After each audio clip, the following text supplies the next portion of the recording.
Hello, good morning students. Mahavir शिक्षण संस्थान द्वारा दी जाने वाली ऑनलाइन क्लास में आप सभी का स्वागत है। 12th science chemistry subject lesson संख्या 3 इलेक्ट्रोकेमिस्ट्री। इलेक्ट्रोकेमिस्ट्री में हम पढ़ रहे थे सेल, और सेलों के अंदर हमने मरकरी सेल, कैडमियम सेल, सीसा संचायक सेल, ये सेल, इनकी रासायनिक अभिक्रियाएँ, ये सब अपन ने पढ़ ली थी। आज अपन पढ़ेंगे ईंधन सेल, फ्यूल सेल, यानी ईंधन सेल क्या है। ईंधन सेल में हम पढ़ेंगे एक तो ईंधन सेल है क्या, ईंधन सेल का एग्जाम्पल, और एग्जाम्पल में हम पढ़ेंगे H2O2 सेल, इस सेल की संरचना, और इस सेल की पढ़ेंगे हम विशेषताएं, या इनको गुण बोल सकते हैं, इसमें कौन कौन से गुण होते हैं। इस सेल की हम पढ़ेंगे कमियां, और इसी जो ईंधन सेल है इसी का हम पढ़ेंगे उपयोग। ये हम सभी इस ईंधन सेल के बारे में पढ़ेंगे। तो देखिए, इसमें सबसे पहले ये पढ़ते हैं कि ईंधन सेल है क्या। सेल क्या होता है?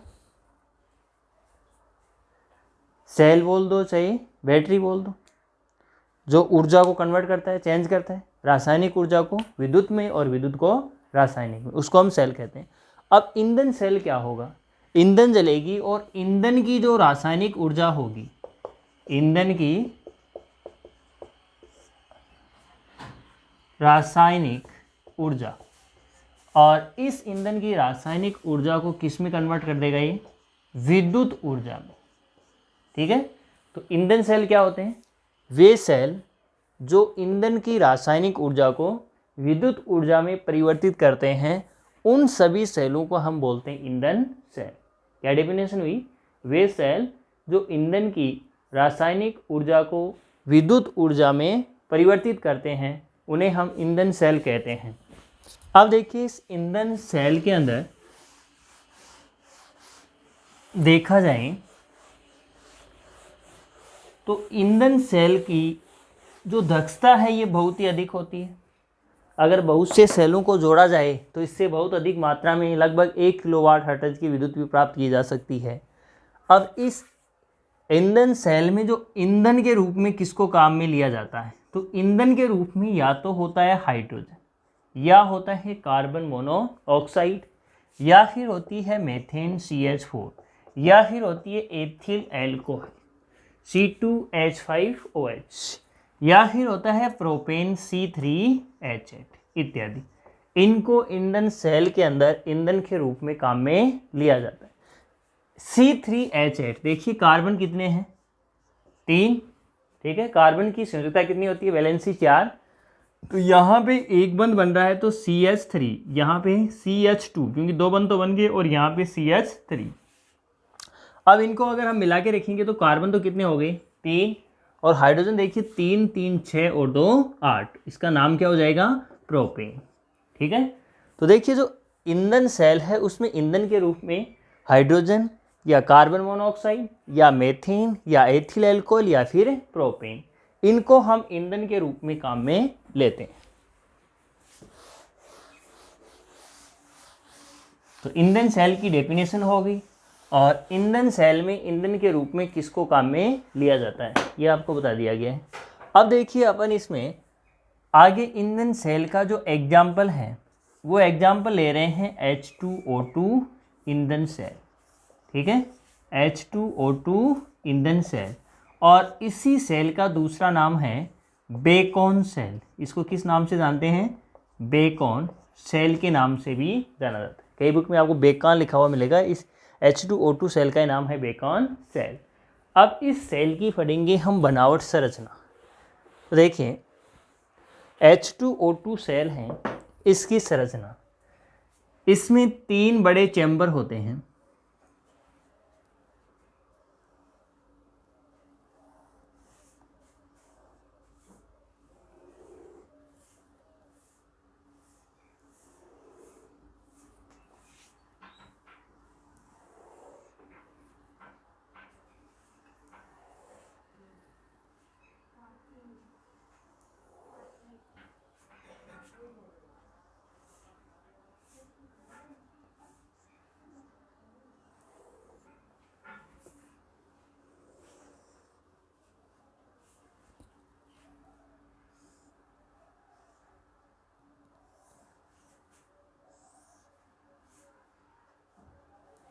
ये देखिए, इसमें इधर से तो होती है H2 गैस और इधर होती है O2 गैस, क्योंकि सेल कौन सा है, H2O2, इसी कारण इसका नाम है H2O2 सेल। अब देखिए,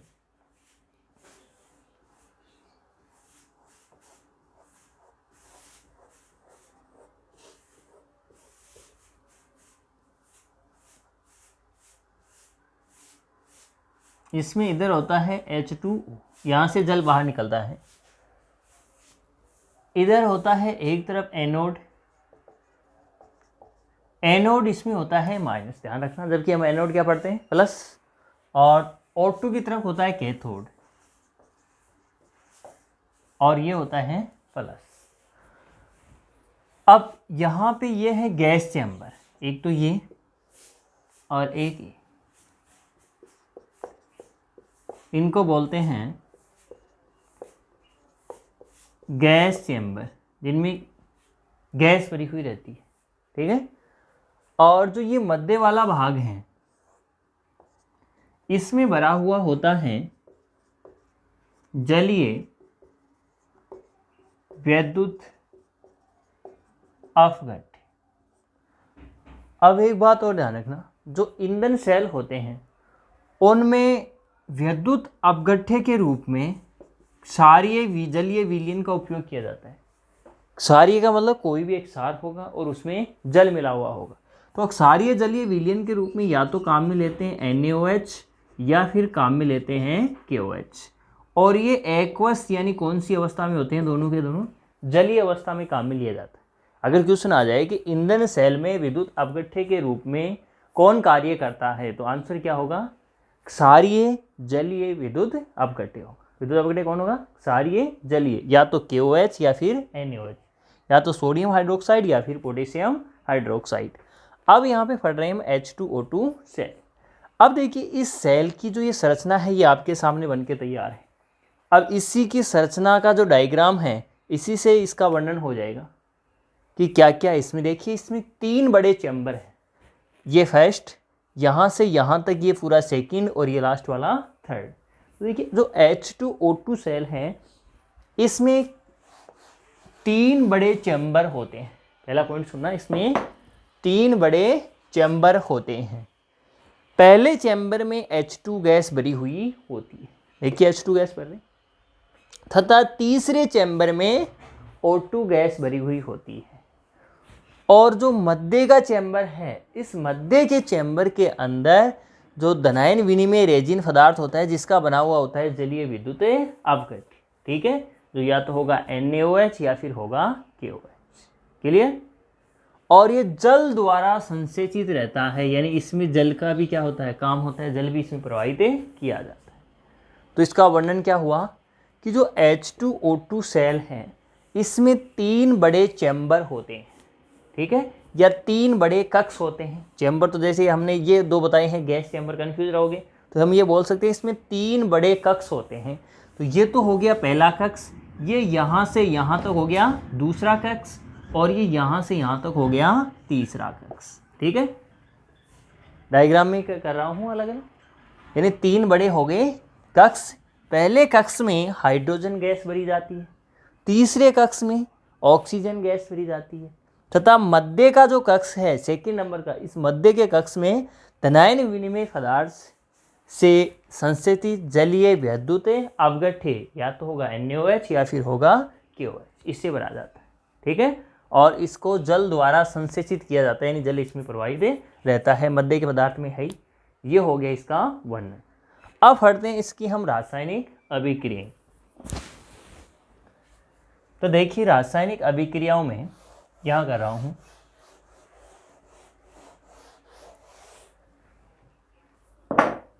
एक तो होती है एनोड अभिक्रिया, एनोड रिएक्शन। अब एनोड की तरफ कौन सी गैस, H2, और एनोड के ऊपर कौन सी अभिक्रिया होगी, ऑक्सीकरण या अपचयन। तो ऑक्सीकरण होता है एनोड के ऊपर, तो देखिए H2, इसका हुआ ऑक्सीकरण, तो ऑक्सीकरण में इलेक्ट्रॉनों का क्या होता है, त्याग होता है। तो इससे H2 है तो ये बनाएगा 2H प्लस। अब 2H प्लस हैं तो कितने इलेक्ट्रॉनों का त्याग होगा? 2 इलेक्ट्रॉनों का। क्लियर? दूसरी अभिक्रिया होगी कैथोड। Cathode reaction. कैथोड के ऊपर कौन है? O2। कैथोड देखिए कौन सी गैस है? O2 gas. और कैथोड के ऊपर होता क्या है? अपचयन। तो देखिए यहाँ होगा क्या, ये हो गया O2 और ये 2 इलेक्ट्रॉन ग्रहण करेगा क्योंकि अपचयन होगा, और ये जो त्यागे हुए H प्लस आयन है ये भी ग्रहण करेगा। तो देखिए 2H प्लस और प्लस 2 इलेक्ट्रॉन, यहाँ से O2 और यहाँ से H, ये दोनों आपस में मिलके निर्माण कर लेते हैं H2O। किसका? जल का। और ये जल रहता है गैसीय यानी भाप अवस्था। ठीक है, ये क्या है यहाँ पे H2 गैस, यहाँ पे ये H2 क्या है? गैस है। अब इसको संतुलित करेंगे तो यहाँ क्या कर देंगे? Half O2। क्लियर? तो देखिए एनोड अभिक्रिया में जो हाइड्रोजन गैस है इसका तो हुआ ऑक्सीकरण, और जो कैथोड अभिक्रिया में इसमें ऑक्सीजन का क्या हुआ? अपचयन। और कैथोड के ऊपर किसका निर्माण हो गया? जल का। तो जल किस अवस्था में है? गैसीय। ठीक है, अब नेट सेल रिएक्शन क्या होगी? देखिए इधर तो क्या है? H2 plus half O2, H 2H plus से 2H प्लस कैंसिल, विपरीत है, इलेक्ट्रॉन से इलेक्ट्रॉन कैंसिल, इधर क्या बच जाएगा? H2O। ठीक है, ये भी गैसीय, ये भी गैसीय और ये भी गैसीय। ये हो गई इस सेल की नेट सेल रिएक्शन। क्लियर? तो जैसे ईंधन सेल है, इस ईंधन सेल में किसका निर्माण हुआ? जल का निर्माण हुआ। ठीक है, अब जो ये ईंधन सेल है इसका जो विद्युत वाहक बल है वो होता है 1.229 वोल्ट। ये होता है इसका विद्युत वाहक बल। क्लियर? यही पढ़ रहे थे अपन सब सेलों में, तो आपको ये समझ में आ गया हो ईंधन सेल की बनावट और ईंधन सेल की रासायनिक अभिक्रियाएं। ठीक है, अब इसमें देखिए अपन आगे चलते हैं। आगे हम पढ़ते हैं इस ईंधन सेल की विशेषताएं, इसकी क्या क्या विशेषताएं हैं या इसमें क्या क्या गुण होते हैं। हटा रहा हूं इसको। तो देखिए एक तो ईंधन सेल है, इसकी दक्षता बहुत अधिक होती है और ये लगभग होती है 70% से 80%। यानी इसकी जो क्षमता है, इसका पावर है, ये बहुत ही अधिक होता है। एक ईंधन सेल है वो प्रदूषण रहित होता है। ठीक है, यानी प्रदूषण है ये बहुत ही कम फैलाता है। क्लियर? एक इस ईंधन सेल के अंदर अगर बहुत से सेलों को आपस में जोड़ दिया जाए तो लगभग 1 किलोवाट हर्ट्ज तक की धारा भी प्राप्त की जा सकती है। यानी इससे बहुत अधिक मात्रा में विद्युत प्राप्त की जा सकती है। ठीक है, बहुत से सेलों को आपस में जोड़कर। तो ये हो गई इसकी विशेषताएं। यानी ईंधन सेल है, इसकी दक्षता बहुत ही अधिक होती है। ईंधन सेल है वो प्रदूषण रहित होता है, यानी कोई भी प्रदूषण नहीं करता है। ईंधन सेल में बहुत से सेलों को आपस में जोड़कर इससे बहुत अधिक मात्रा में विद्युत प्राप्त की जा सकती है। ये है इस ईंधन सेल की विशेषताएं। बाकी आपको नोट्स में मिल जाएंगी, सब याद करनी है। अब इस ईंधन सेल में कुछ कमियां भी हैं। मुख्य मुख्य विशेषताएं बता दी मैंने आपको इसकी। कमियों के अंदर देखिए इसमें कमी क्या है। हमने ईंधन के रूप में किसको काम में लिया? हाइड्रोजन को काम में लिया। अब हाइड्रोजन ज्वलनशील गैस होती है। हाइड्रोजन कैसी गैस है? ये ज्वलनशील गैस है। अगर ईंधन सेल में ईंधन के रूप में हाइड्रोजन को काम में लेते हैं तो इसका हमें क्या करना पड़ेगा? भंडारण करना पड़ेगा। अब इसका भंडारण अगर हम कर रहे हैं और H2 गैस कैसी है? ज्वलनशील, यानी ये अपने आप ही जलती है, तो इसका भंडारण बहुत ही क्या होगा? मुश्किल है।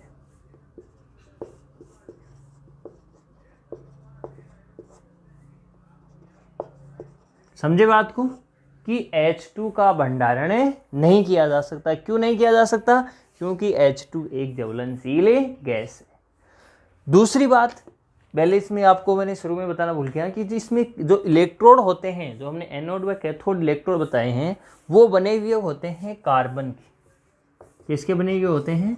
कार्बन के। और इन कार्बन के जो इलेक्ट्रोड हैं, इन इलेक्ट्रोडों के ऊपर, जैसे एक एनोड है और एक कैथोड है, इन इलेक्ट्रोडों के ऊपर परत छड़ी हुई होती है या तो प्लेटिनम की या फिर होती है सिल्वर एजी की।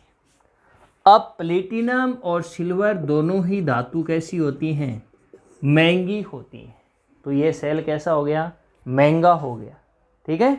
तो पहली इसकी कमी तो क्या हुई कि इसमें जो ईंधन के रूप में H2 गैस काम में ली जाती है, जो एक ज्वलनशील गैस है जिसका भंडारण बहुत ही मुश्किल है, यानी भंडारण नहीं कर सकते। दूसरी इसकी जो कमी थी वो क्या है कि इस सेल में जो इलेक्ट्रोड हैं ये कार्बन के होते हैं। इन कार्बन के इलेक्ट्रोडों के ऊपर प्लेटिनम या सिल्वर की परत छड़ी हुई होती है, जो बहुत ही महंगी धातुएं होती हैं।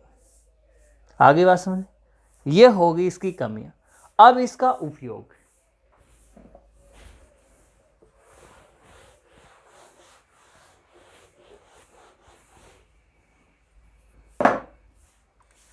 किसका उपयोग? फ्यूल सेल का, यानी ईंधन सेल का। उपयोग क्या है इसका? इसका उपयोग किया जाता है अंतरिक्ष यानों में।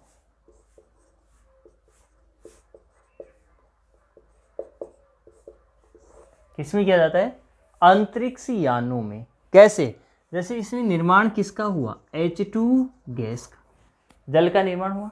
अब H2 गैस है तो हमेशा देखिए पदार्थ की अवस्थाओं में सॉलिड, लिक्विड और गैस, कौन सा हल्का होता है? गैस हल्का होता है। अंतरिक्ष यान यानी ऊपर, और ऊपर के लिए हमें वजन क्या चाहिए? कम। तो गैस सबसे क्या है? हल्की। और यहाँ H2O है, इसका किया जाता है संघनन। ठीक है। अब जैसे ही गैस का संघनन होगा तो ये बदलेगा H2O लिक्विड। कोई भी गैस हो उसका अगर संघनन करेंगे तो वो किस में बदल जाएगी? लिक्विड। लिक्विड को अगर गर्म करेंगे तो वो किस में बदल जाएगा? गैस। ठीक है। यानी H2O गैस है, इसका संघनन करके H2O जल का निर्माण किया जाता है, जिसका उपयोग अंतरिक्ष यात्री, अब अंतरिक्ष यानों में उपयोग क्या हुआ? अंतरिक्ष यानों में कौन बैठेंगे? अंतरिक्ष यात्री। और ये अंतरिक्ष यात्री इस H2O लिक्विड का उपयोग किसके रूप में करते हैं? पेयजल के रूप में, यानी इसको पीने के काम में लेते हैं। तो देखिए, एक तो क्या है, ये हल्का है, हल्का इसका संघनन करके किसका निर्माण कर लिया? जल का। और अंतरिक्ष यात्री हैं वो अपने प्यास बुझाने में इसका उपयोग कर सकते हैं। तो इन सेल का उपयोग क्या हुआ? अंतरिक्ष यात्री H2O गैस का संघनन करके H2O जल का निर्माण करते हैं, और उसके कारण इसका उपयोग हो जाता है पेयजल के रूप। क्लियर? ये हो गया आपके ईंधन सेल। अब देखिए आगे, अगला टॉपिक है संक्षारण।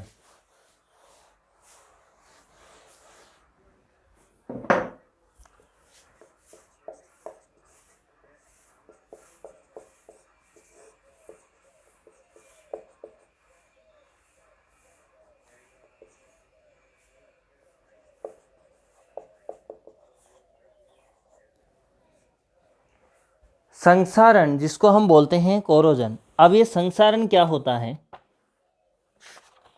और इसका क्या क्या यूज है? कोरोजन, जैसे हमने धातुओं को देखा होगा, ज़्यादातर लोहे की धातु तो आपने देखी होगी। जैसे मान लीजिए ये लोहा है, कोरिजन, संक्षारण। अब इसकी सतह के ऊपर धीरे धीरे क्या आती है? जंग आती, और उसके कारण लोहा नष्ट होता है कैसा? अब यहां ये लोहा किसके संपर्क में आएगा? एक तो ये वायुमंडलीय गैसों के, और दूसरी वायुमंडल में नमी होगी यानी जल वाष्प। इन्हीं के संपर्क में आई। तो देखिए धातु की सतह जब वायुमंडलीय गैस से या जलवाष्प के संपर्क में आती हैं तो ये या तो निर्माण करते हैं ऑक्साइड का या निर्माण करते हैं कार्बोनेट का या निर्माण करते हैं सल्फाइड या फिर सल्फेट का।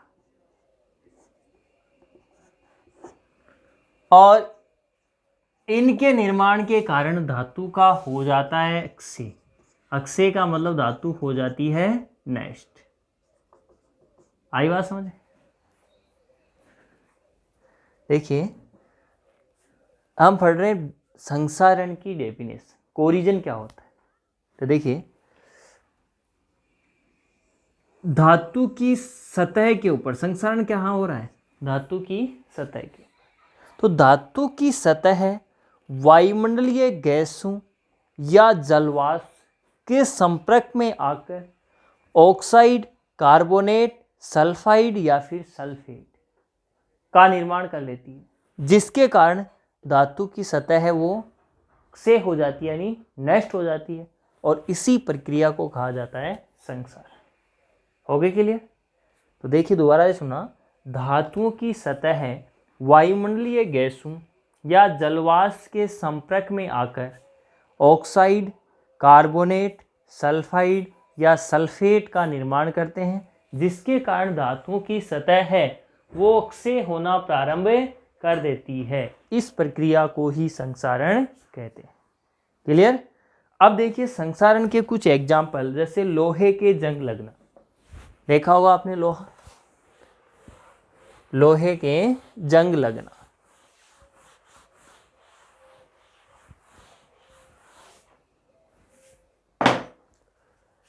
संसारण के उदाहरण हैं लोहे के जंग लगना।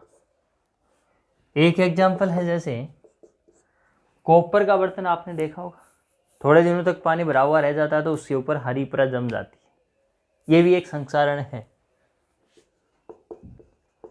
कॉपर पर हरी परत का निर्माण होना, ये है संसारण के दो उदाहरण। अब इनमें आपके सिलेबस में दिया हुआ है लोहे के जंग लगना। अब जो लोहे के जंग लगने की प्रक्रिया है वो होती है विद्युत रासायनिक अभिक्रिया। विद्युत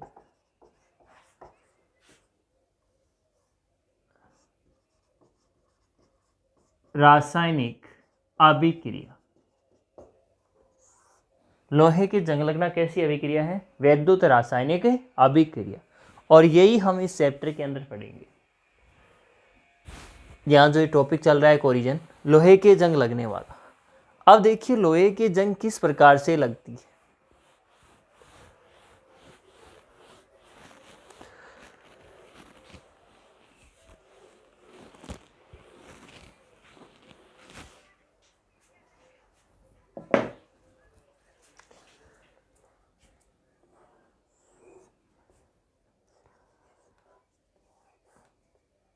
जैसे मान लीजिए यह लोहा है। अब जहां भी जलवाष्प की बूंद गिरेगी, संपर्क में आएगा, वहां पे लोहा इस प्रकार से हो जाएगा। होता है नहीं? जंग लगने से हमेशा लोहे का वजन बढ़ता है, घटता नहीं है, क्योंकि अन्य पदार्थ आके इससे चिपक जाते हैं। ठीक है? अब यहाँ पे जैसे ये जल की बूंद है या जलवाष्प की बूंद है, इधर है एनोड और दूसरी तरफ होगा कैथोड। ठीक है? अब देखिए होता क्या है, लोहा Fe, एनोड के ऊपर क्या होता है, ऑक्सीकरण। ठीक है? तो इसमें स्टार्टिंग से कर रहा हूं, अभिक्रिया लिखने के लिए 2Fe लिया जाता है। ठीक है? 2 आयरन और ये बदल जाता है 2Fe+2। क्लियर? अब यहाँ पे एक के ऊपर +2 है कि तो कितने इलेक्ट्रॉनों का त्याग हुआ, 2 का। लेकिन कितने Fe? 2, तो टोटल इलेक्ट्रॉन कितने हो गए, 4 हुए या नहीं? टोटल इलेक्ट्रॉन हो गए 4 इलेक्ट्रॉन। और ये मान लीजिए 4 इलेक्ट्रॉनों का यहाँ पे इसने कर दिया त्याग। क्लियर? अब देखिए जो कैथोड अभिक्रिया होगी उस कैथोड अभिक्रिया, कैथोड के अंदर इलेक्ट्रॉनों का क्या होता है, ग्रहण करना, यानी इलेक्ट्रॉनों को ग्रहण किया जाता है। अब जैसे ही कैथोड में इलेक्ट्रॉन ग्रहण होते हैं तो कैथोड ऑक्सीजन के साथ में अभिक्रिया होगी कैथोड की, यानी ऑक्सीजन होगा, बताया था वायुमंडलीय गैसों के साथ, तो वायुमंडलीय गैस में ऑक्सीजन भी तो होती, ऑक्सीजन, और इसमें अभी अभिक्रिया लिखेंगे अम्लीय माध्यम में, तो 4H+, 4 आयन ले रहे हैं, संतुलित के लिए रख दिया मैंने। अब ये 4H+ हैं, इधर कितने इलेक्ट्रॉन दे रहे हैं, 4, तो ये H+ चारों के चारों इलेक्ट्रॉनों को क्या कर लेंगे, ग्रहण कर लेंगे। क्लियर। और कैथोड के ऊपर क्या होता है, इलेक्ट्रॉन का ग्रहण करना, यानी ऑक्सीकरण हुआ कौन से माध्यम में, अम्लीय माध्यम, वो सॉरी ऑक्सीजन के साथ अभिक्रिया कौन से माध्यम में, अम्लीय माध्यम में। अब कैथोड के ऊपर है तो अपचयन, अपचयन के अंदर क्या होगा, इसका इलेक्ट्रॉनों का ग्रहण होना। अब देखिए यहाँ पे निर्माण होता है जल का, यानी ये बन जाएगा 2H2O, यही हुआ 2H2O। तो देखिए हाइड्रोजन कितने इधर, 4, इधर भी कितने हो गए, 4, इधर ऑक्सीजन कितने हैं, 2, इधर भी कितने हो गए, 2, संतुलित हो चुका है। इस प्रकार से लोहे के जंग लगती। यहाँ पे देखिए Fe की ऑक्सीजन अवस्था क्या है, 0, और यहाँ पे ऑक्सीजन Fe की ऑक्सीजन अवस्था क्या है, +2। बताइए कौन सी अभिक्रिया हुई, ऑक्सीकरण या अपचयन, कौन सी अभिक्रिया हुई, ऑक्सीकरण अभिक्रिया, यानी लोहे का क्या हुआ, ऑक्सीकरण हुआ या नहीं, यानी लोहे धातु का क्या हो गया, ऑक्सीकरण। इसने यहाँ पे क्या किया, इलेक्ट्रॉन त्यागे।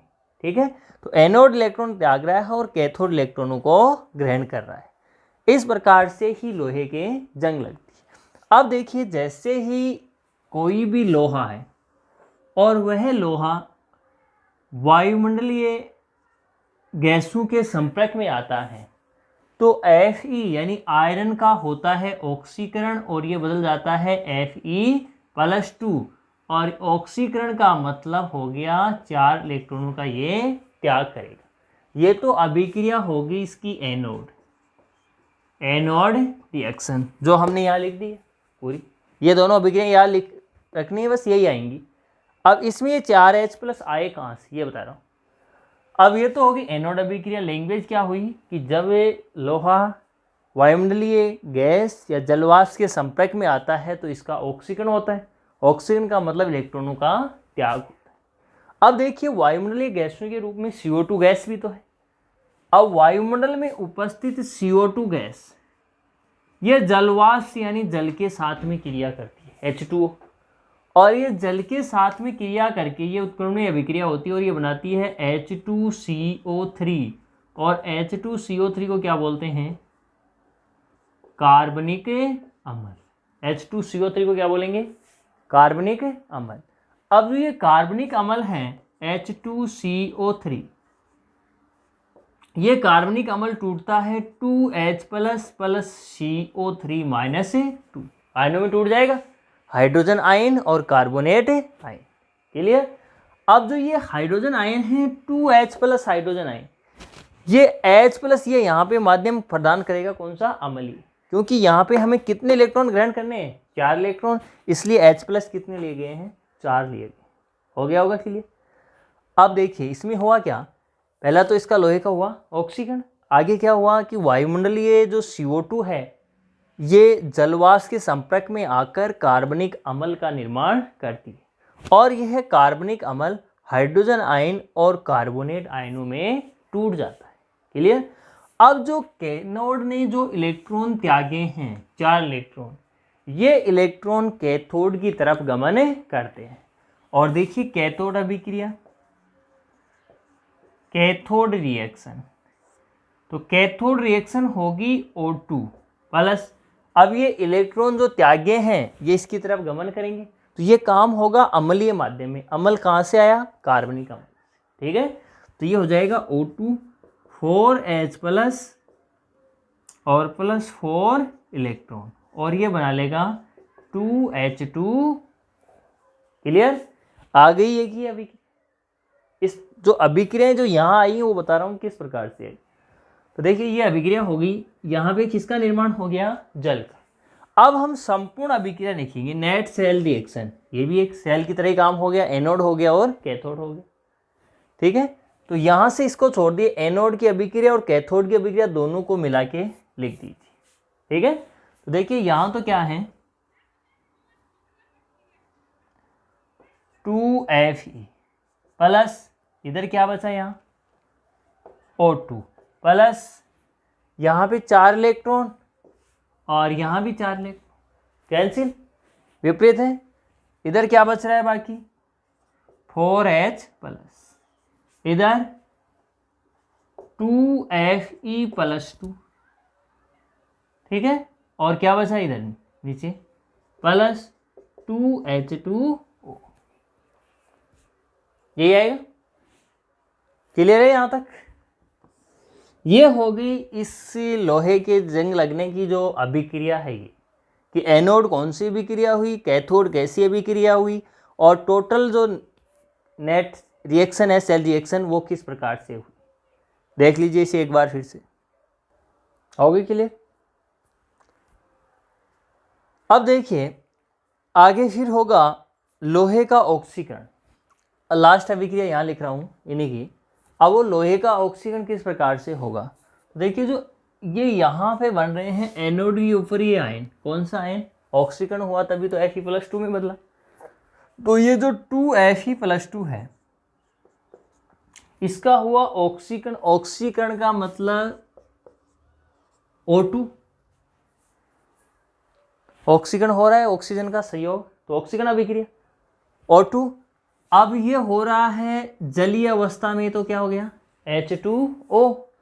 अब इससे निर्माण होता है, ये अभिक्रिया याद रखनी पड़ेगी, Fe2O3, आयरन और ऑक्सीजन के मिलकर क्या बना रहे Fe2O3, और मैं यहाँ पे लिख रहा हूँ डॉट NH2O। N का मतलब जल की कोई निश्चित संख्या नहीं, क्योंकि जंग लग रही है तो जल का कोई निश्चित पता नहीं कितना जल है, और इसी को बोलते हैं जंग। काफ़ी बार एग्जाम में आ चुका है कि जंग का रासायनिक सूत्र लिखिए, तो जंग का रासायनिक सूत्र क्या होगा Fe2O3.NH2O। तो ये यहाँ पे लग चुकी है जंग, और हम लिख देंगे Fe2O3.NH2। क्लियर, ये होगी लोहे की सतह, ठीक, एक तरफ एनोड और दूसरी तरफ कैथोड, और मध्य में क्या है जल की बूंद, मध्य में क्या है इसके जल की बूंद। अब यहाँ जल की बूंद ये फूल रही है, यानी यहाँ पे क्या हो रहा है जंग लग रही है। तो ये जंग लगी कैसे, यानी लोहे की सतह का क्या हुआ ऑक्सीकरण, इलेक्ट्रॉन त्यागे, धातु अपनी ऑक्सीकरण संख्या में क्या कर रही है वृद्धि हुई, और ये इलेक्ट्रॉन कहाँ गए कैथोड के ऊपर, कैथोड ने इलेक्ट्रॉन को ग्रहण किया और जल का निर्माण हुआ। अब एनोड के ऊपर जो Fe+2 धातु थी वो इस जल के साथ और ऑक्सीजन के साथ में क्रिया करके किसका निर्माण कर रही है जंग। इस प्रकार से लोहे के जंग लगती है। अब हमें इस जंग का करना है रोकथाम, कि इस जंग को कैसे रोका जाए। तो देखिए एक तो जो शुद्ध लोहा होगा, यानी लोहा कैसा होना चाहिए शुद्ध लोहा, शुद्ध लोहे के हमेशा जंग बहुत ही कम लगती है, पहली रोकथाम तो ये।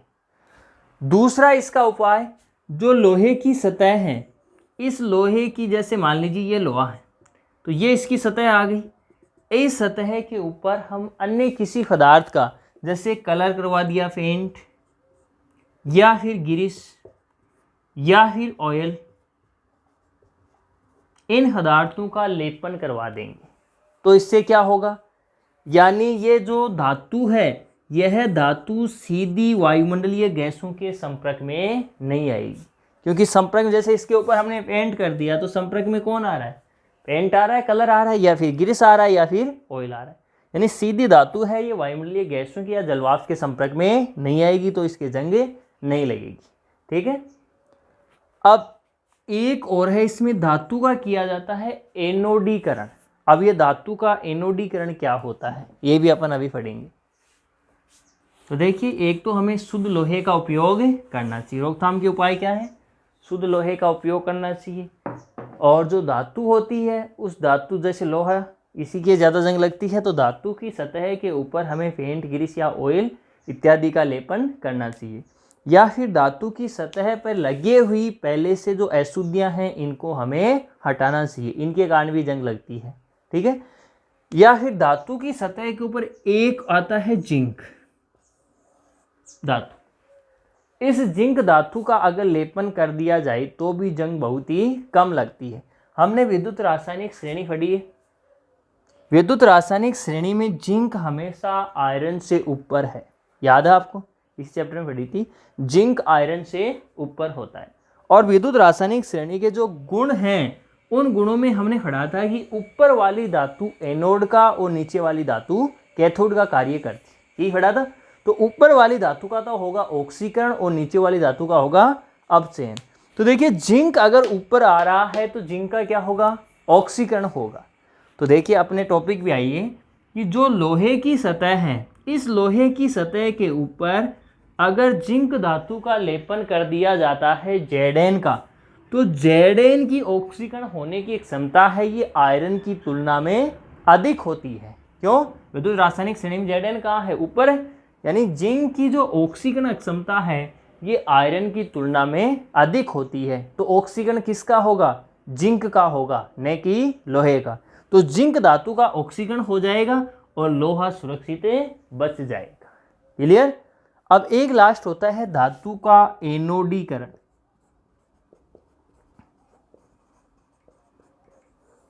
एनोडीकरण का मतलब होता है कि धातु को बनाया जाए एनोड। ये कहाँ पे काम में आता है, जैसे भूमिगत पाइपलाइन है या भूमिगत कोई टैंक है, अब उसका इलाज करने के लिए हम क्या करें, तो उसमें जैसे अधिक विद्युत धनी धातुएं हैं, जैसे जिंक है या फिर Mg मैग्नीज है या फिर एल्यूमिनियम है, इन धातुओं का एनोड बनाया जाता है, ठीक है। इन धातुओं का क्या बनाते हैं, एनोड बनाते हैं। और अधिक विद्युत धनी धातु है तो उसका होगा ऑक्सीकरण, ऑक्सीकरण होगा तो ये इलेक्ट्रॉनों का क्या करेंगी, त्याग करेंगी। अब लोहे के जंग क्यों लगती है कि जब Fe क्या होता है, लोहा, और वो किसी में बदल जाता है Fe+2 में बदल रहा है, तभी लोहे की क्या लगती है, जंग। तो हमें Fe+2 को खत्म करना है। तो Fe+2 खत्म कैसे होगा, धातु का हम एनोडीकरण करेंगे, यानी इस लोहे की तुलना में जो अधिक विद्युत धनी धातुएं हैं, जैसे मैग्नीशियम ले लो, चाहे जिंक ले लो, चाहे एल्यूमिनियम ले लो, उनका एनोड बना के, एनोडीकरण नाम क्यों पड़ा इसका, उनका बनाया जाता है एनोड। एनोड क्यों बनाते हैं, कैथोड क्यों नहीं बनाते, क्योंकि ये धातुएं जो मैंने बताई, जिंक, मैग्नीशियम, एल्यूमिनियम, ये हमेशा किससे ऊपर आती हैं, आयरन से ऊपर आती हैं। तो ऊपर वाली का क्या बनाया जाता है, एनोड। तो इसका करते हैं एनोडीकरण, यानी एनोड बना के उसमें डाल दिया जाता है। तो एनोडीकरण यानी इसमें इलेक्ट्रॉनों का क्या होगा, त्याग होगा, इलेक्ट्रॉन त्यागेंगे। और ये इलेक्ट्रॉन जो त्यागे हुए हैं इनको कौन ग्रहण करेगा, Fe+2। और जैसे ही Fe+2 इलेक्ट्रॉन ग्रहण करेगा तो किस में बदल जाएगा, जैसे Fe+2 है तो कितने इलेक्ट्रॉन ग्रहण करेगा, 2 इलेक्ट्रॉन, और किस में बदल जाएगा, Fe में। तो Fe का मतलब यहाँ पे जंग नहीं लगेगी, ठीक है। जंग क्यों लगती है, जब Fe किस में बदलता है, Fe+2 में। तो हमें Fe+2 यानी इसका चार्ज क्या करना है, खत्म करना है। तो धातु का क्या कर देंगे, एनोडीकरण, यानी धातु को हमेशा अधिक विद्युत धनी धातु से जोड़ देंगे, यानी उसका एनोड बनाकर इसमें डाल देंगे। तो ये अधिक विद्युत धनी धातु त्यागती हैं इलेक्ट्रॉनों को, इन इलेक्ट्रॉनों को Fe+2 आयन ग्रहण करके और Fe में बदल जाता है, जिसके कारण धातु का नष्ट होने से बच जाता है। यहाँ तक ये आपका इलेक्ट्रोकेमिस्ट्री जो चैप्टर है ये आज क्लियर हो चुका है।